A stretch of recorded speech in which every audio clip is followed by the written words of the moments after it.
What's happening, guys? Chris from NCG here, and today we're going to be talking about the triangle decks and decks that those decks can play to beat their undesired matchup. So first of all, we'll talk about what the triangle of this format is going to be. It is rumoured to be anyway, we'll obviously see how it plays out. But it is meant to be Gardevoir, which gets beaten by Metagross, which gets beaten by Volcanion, which then gets beaten by Gardevoir. So every deck of that triangle has its near auto-win matchup and auto-lose matchup, and then the mirror will obviously be in between whoever has the best hex for it or plays the best. So I'm going to be talking about two cards for each deck that they can take to make the matchup, their auto-loss matchup, a little better. So a bit of a spoiler for you before we begin. Playing these cards is not 100% a good idea or a practical idea.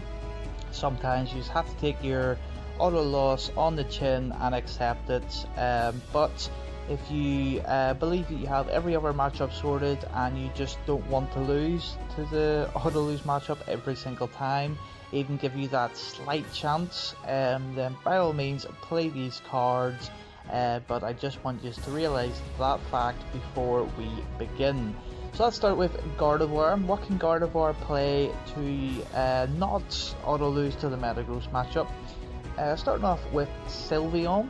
You can play Eevee, and for the very short time we have it left, you can also play, of course, the Flareon. But even post-rotation, Sylveon you can play, because Sylveon is not only a fantastic startup card, opening up the Eevee Fairy Energy, going second allows you to use the Ribbon, which allows you to search any 3 cards from the deck. So that can be Rare Candy Gardevoir if you already have routes, or Tappy Lady to get Bridget if you have a bit of a slow starter, DCE, just stuff like that, really good.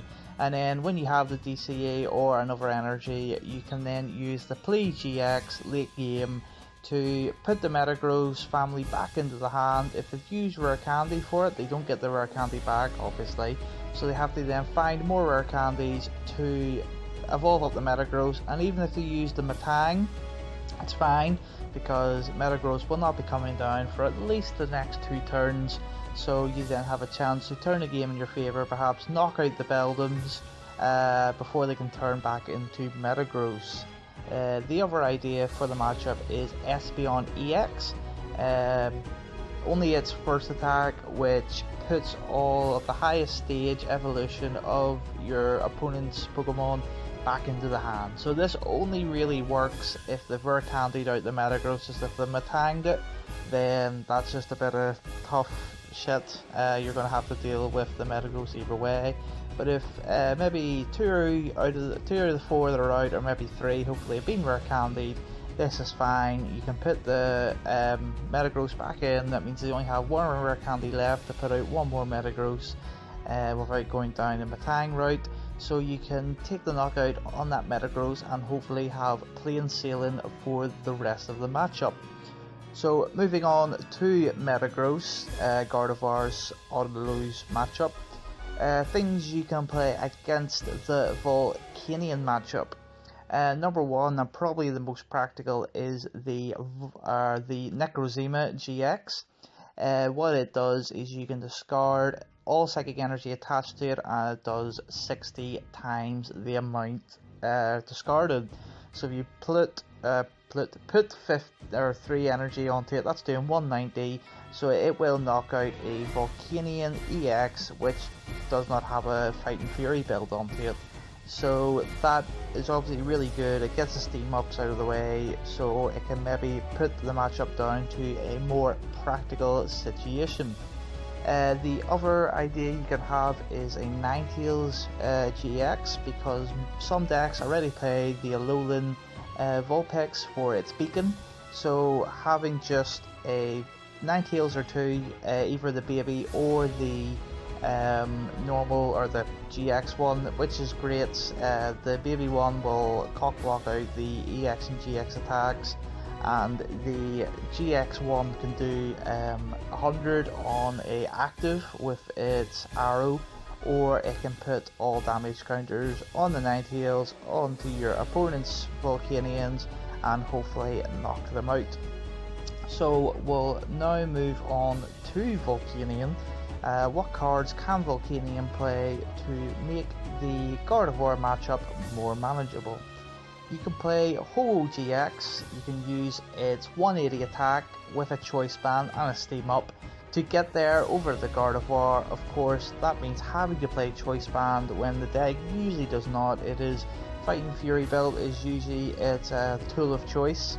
So you would have to play the Ho-Oh and the Choice Band and have a Steam Up to knock it out. But that does not sound that unreasonable if you're playing stuff like Skyla and just ways of searching the Choice Band. And of course, if you have 3 Steam Ups, which is great, or Fighting Fury built on top of that, then you can knock it out anyway. But that is just an idea. And then the other option for Volcanion against Gardevoir is Jirachi. What Jirachi does is does 10, so it'll do 20 for weakness, and discards a special energy from the opponent's Pokemon. So that can be the Wonder Energy or the DCE. I'm pretty sure the Wonder Energy, I'm not too sure what its effect is, but DCE for definite. And what it does is reduces all effects of attack and damage to Jirachi to none. So you can stall out obviously and bring the Infinite Force down a peg to make it slightly more manageable. So there you go guys, there is 6 ideas in total what you can tech into the triangle decks to make your auto losses slightly less auto loss.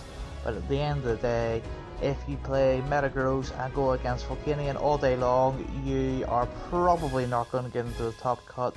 It is just Pokemon, every deck has its auto loss matchup, and these are just ways how you can maybe soften the blow. But in the end, like I said, the auto loss matchup exists and you're just going to have to accept it. So thanks for watching guys, please like the page, which will be in the description, like the video, comment what you think, check out our other games, Yu-Gi-Oh! And Magic. But for now, this is Chris from NCG.